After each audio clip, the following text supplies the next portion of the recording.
Clarity ఇవ్వండి అని చెప్పి మీడియా వాళ్ళు కూడా అడుగుతున్నారు. పేర్లకు సంబంధించి క్లారిటీ సరిగా రావడం లేదు, పేర్లు సరిగా తమకి కన్ఫర్మ్ కావడం లేదు. తమ బంధువులు అయితే షిరిడికి తీర్థయాత్రలకు అని వెళ్లారు. తమ బంధువులకు సంబంధించిన సమాచారాన్ని ఆ పేర్లతో సహా ప్రచురిస్తే బాగుంటుంది. తమ వాళ్ళు ఏమయ్యారనే ఇంకా పూర్తి విషయాలు రావడం లేదు. ప్రయాణికుల్లో 14 మంది టీసీఎస్ కంపెనీకి చెందిన ఉద్యోగులు ఉన్నారని తెలుస్తోంది. వాళ్ళకి సంబంధించి కంపెనీ నుంచి ఎవరైనా వచ్చారా? ఆ కంపెనీకి సంబంధించిన ఎంప్లాయీస్ ఎవరు రాలేదు. మిగతా వాళ్ళు మాత్రం కొంతమంది వాళ్ళ బంధువులని స్నేహితుల్ని అడిగి తెలుసుకునే ప్రయత్నం చేస్తున్నారు. 5 పేర్లు మాత్రం ఇప్పటికి బయటకు వచ్చాయి. సంపత్, కృష్ణ సాహిత్య, ఉమా, సావర్ణిక, దివ్య అనే 5 పేర్లను మాత్రం ఇప్పటికి ప్రకటించారు. 5 ఆ పరిస్థితి అనేది కూడా ఇంకా తెలియడం లేదు. అంటే మృతుల బంధువులు అంటే అందులో ప్రయాణిస్తున్న వాళ్ళు చనిపోయారా ఏంటి అనేది కూడా తెలియాల్సింది. అంటే ఎంతమంది పేర్లు మీకు పేర్లు ఇంకా తెలియదు.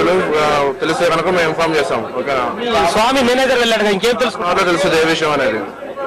అర్ధగంటలో కాళేశ్వరి ట్రావెల్స్ యాజమాన్యం సమాచారం ఇస్తుందని వీళ్ళంతా చెప్పే పరిస్థితి కనిపిస్తుంది.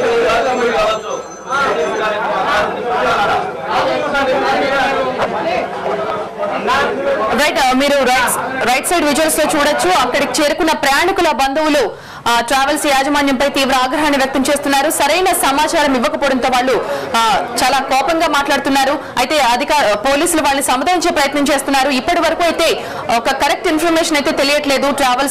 ట్రావెల్స్ యాజమాన్యం దగ్గర సరైన ఇన్ఫర్మేషన్ లేకపోవడం వాళ్ళ ఆగ్రహానికి కారణంగా కనిపిస్తోంది.